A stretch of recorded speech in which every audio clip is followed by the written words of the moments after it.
Hi, I'm Jonathan Ellis, Project Director at Detention Forum, and I'm very happy to be asked to say a few words in support of Refugee Tales. Now, the question that I've been asked to kind of ponder is the question, does detention damage our society?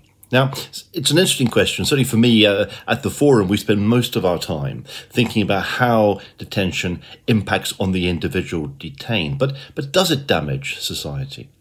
Well, I think to deprive anyone of their liberty is an incredibly serious thing. If we think that all human beings are born free, to take away someone's freedom is a huge thing. And as our society has evolved over time, we've agreed, haven't we, that for certain crimes, people can have their freedom taken away from them to be in prison. But to lock up an innocent person who's committed no crime, maybe because of their immigration status, now that's a different thing entirely. And I'd argue to you that it does damage our society.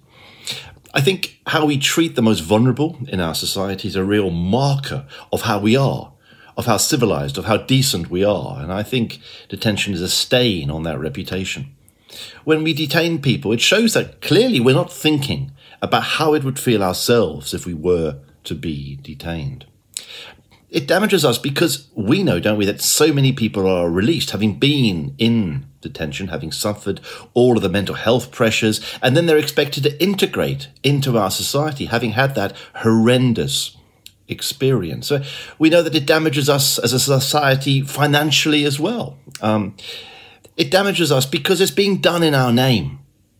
Immigration detention is being done in our name, without always our knowledge and without our support.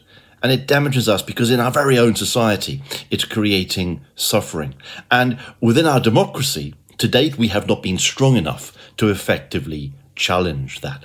So I'd argue to you that immigration detention is a stain on all of our consciences. And it creates suffering that damages all of us. It damages our society.